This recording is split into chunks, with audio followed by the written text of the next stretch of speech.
everybody, it is Taylor of Summer Del Sol here, and today I'm pivoting to trying to mount my front bodywork. So that's going to be the hood and nose compartment that sits over the engine bay. I've got my quick latches, but I also have another fun surprise for you. It's Scout Girl! She is the newest addition to the fam, and it's safe to say I am already obsessed with her. And how could you not be obsessed with this precious little shop dog? That was more than a kiss. I think she's Boxer Pity Mix, but she's 100% cute. Okay, I'm back on track. After losing time to petting Scout, I decided it was finally time to look at the hood and nose after 3 years of being wrapped. And thankfully, after some moving back and forth over time, it still looks pretty good. This thing was definitely wrapped with care, and with a little bit of buffing, I think it should polish up quite nicely. To get things started, I decided it was time to mock this up to see where I was going to need to trim, as that nose piece has a little bit of interference with the radiator, and it's hard to tell until you really put it in place how far you need to cut that. I ended up kind of wedging it into place to get a bit of a sneak peek on what it would look like fitted to the chassis. At this point, I was hoping adjustments could bring it down some. And from here you can see exactly what I mean. There's interference at the base. Hello. And some interference at the not so stock and not so Mazda speed oil cap. So at this point I lined up where I wanted this to be left and right, and was very careful not to crack anything by creating this pressure fit to hold it in place, and marked where I wanted to cut. With the markings in place, I could then remove the hood and prep it for surgery. And of course, before you do any slicing or dicing, you want to tape everything, inside, outside. It will definitely spare you some fiberglass shrapnel. Here's where I lined that inside because I knew that was exactly where I needed to slice. So according to the Exomotive directions on the website / my super smart friend Warren, it's a good idea to drill circular holes here and cut into them. Line that up, get it level. It will basically strengthen those cuts, and it puts less stress in those areas.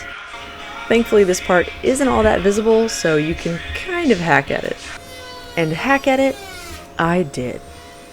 And oh, the memorable moments I've had with this Dremel, which you'll see again soon. With the sides cut, I went lengthwise, very, very cautiously. Except for this part.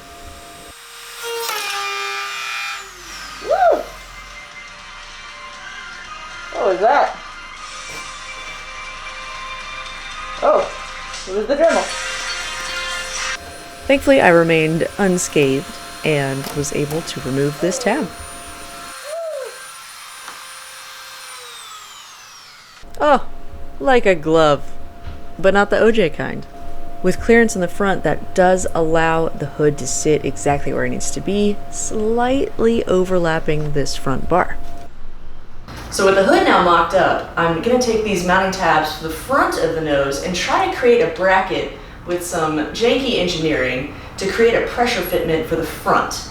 The rears are going to use the quick latches that will actually secure it in place, while the front will just be kind of a pressure fit up and down. With a plan in place, it means it's time to remove the hood and get back to the frame, which means more drilling.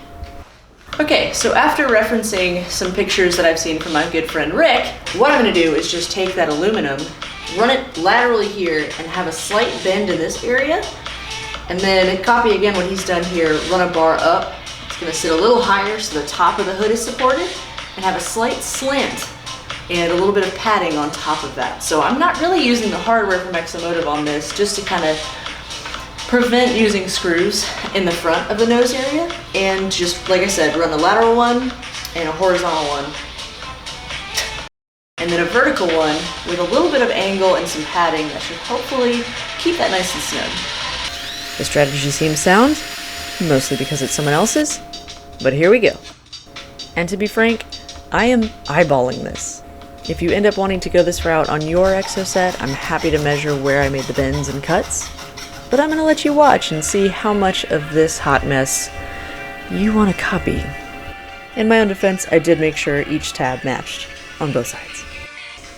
With the tabs cut, you can now enjoy this very dramatic reenactment of me poorly bending this with a wooden ladder and a clasp. Yes, this is how I did it. So I've got my two side pieces mocked up, and they're pretty even. 9 Lives Racing, if you want to hire me for some custom fabrication, you've seen my work. But yes, so I need to basically make sure I've got the angle right on what's going to support it here. So you can see there's a little bit of curvature, so I'm going to have to figure out how to bend this at a slight angle, which I think I have an idea for with a little bit of leverage. And I'll also need to support a little bit of down force as well on this lower area in terms of installing something there to push it down as well. Pretty pleased. After overthinking it, I got to work on those upper tabs. So I used kind of a goofy trick here. Each of these I took on the opposite side that it was intended for and marked the angle. It was a so-so result, but it allowed me to basically create a bend at an angle on the wooden ladder. And you know what? While not perfect, it did allow for kind of what I was looking for. And again, to toot my own horn, they matched up pretty well. Some true shade tree ingenuity. After the tabs were bent, it was time to dance and drill. After creating the top and side brackets, I also made sure to have a lower pressure bracket as well. This will help ensure that the hood stays down and doesn't lift at all. Again, all in theory. So there you have it. These are the 6 tabs that I hope will support my very expensive bodywork. Honestly, after looking at this video, I might try to triangulate those bottom ones, but I'll probably give it the college try at some point.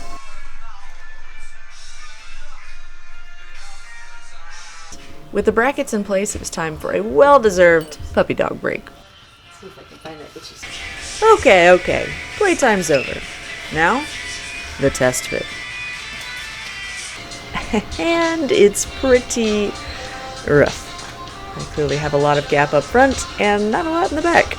Anyway, as you can see, this is not quite flush with the hood, and the brackets are sitting a little too tall. So I went ahead and measured exactly the distance that I wanted it to sit at and compared to where it currently was sitting.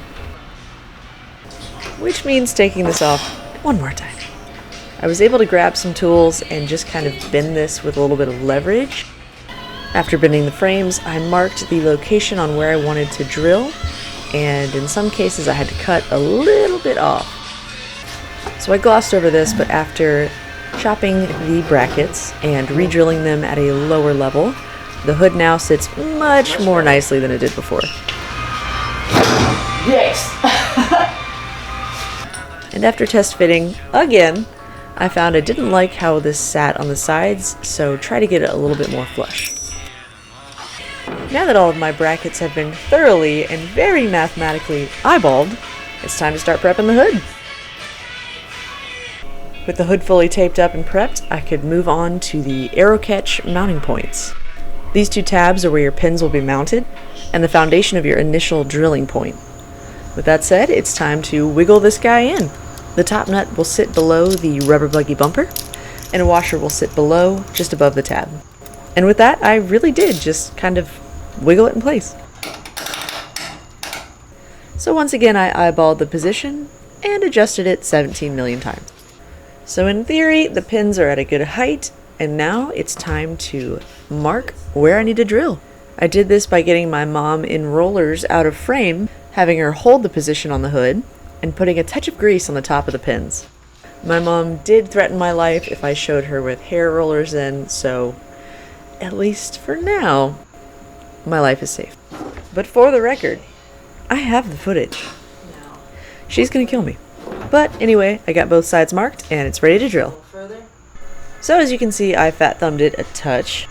The little grease spot is what I ended up drilling into, and the black spot was my initial best guess. With everything set, it was time for the, oh my god, this is happening moment. And I thought drilling into the frame was bad. With that, let's see if I'm in the right spot. And listen to some throwback, angsty, black audio from high school. Shout out to my accountability buddy, Kevin, for telling me that there was a template inside these Aerocatch instructions. I genuinely had no idea. So once again, thank you. I use the base plate as the inside cutting area, as it's better to cut a little less than too much. From there, I overlay the locking mechanism on top and outline the center area where the pin should come through. And with that, here are my templates. And yes, that is a page from a Foster's Home for Imaginary Friends sketchbook that I've had since high school. I cut out my templates, making sure not to hurt Blue or Cheese. Tape, tape, tape. Did I mention there was more tape? I'm like a little bit procrastinating here, but I did also need to expand the area where I was going to be cutting. Alright, so by my logic, I was putting the pin in the direction of the wind, not against it, so in case I left it up, it would not blow up and release the hood. I then snipped the middle section of this template out where I'd lined up where the pin was going to sit. That way I could double, triple check that it was exactly where it needed to be. With the hole lined up to the best of my ability, I tried to line up the sides so they were parallel. So this was almost pointed in a touch. That's just my personal aesthetic. I don't think there's really a wrong way to do this. It's up to you. But this is how I did it. Alright, it's time to bust out the hardware. I used these to create a larger and smaller circular hole, so I could then just Dremel in a straight line. Now, out of curiosity for y'all's sake, and totally for y'all and not because I forgot to do this, I pre-drilled holes like this one on one side and left the other side alone. There was a touch more fiberglass tearing on the side that I drilled out initially. My take, I'd drill the holes first before you cut out the center. Of course, to reiterate, all of this is starting in reverse to get the hole started. And then I was able to kind of quickly turn it around. Once I had some good traction there, it just creates a lot less tearing with the fiberglass. To be honest though, I'm a big chicken, so I drilled the majority of my holes entirely in reverse. Once I got the pilot started, I made sure that it was sitting exactly where I wanted it to, and then committed. Whew, that's one down. And a hot tip, if you find that your pilot hole is not quite centered, you can basically kind of lay your drill bit over your marking, lift it up a bit so the circular drill isn't touching, and kind of lean in any direction you need that center hole to go to. That helped me align the circular blade and adjust the position for my shoddy centering. Spoiler alert, this went much more smoothly than the first cuts I made on the undernose of the hood. And with this side down, this is clear.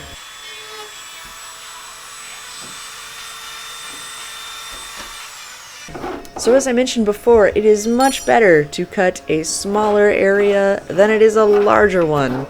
But because of that, I did need to file just a touch. Okay, a lot. With everything looking good, it was time to remove the tape and see if this bad boy would fit. Let's test it out. What's the verdict? Oh, would you look at that? Looks good. With the mechanism in place, I found it was a little bit easier to flip this over and upside down in order to get the hardware in. I removed the tape from the underside, placed the inner lining on top, and dropped the nuts into place around that liner. This actually makes it really easy to tighten the bolts as the liner holds the nuts in place. With everything in position, I set the bolts in place underneath and then tightened them up. Oh, check it out. Let's go. Once again, I was procrastinating by testing this because if I didn't put it on, I didn't fail yet, right? Yeah, let's look this over one more time. Just anything to kill a second. Okay, for real. Now we're in it. Let's see what happens.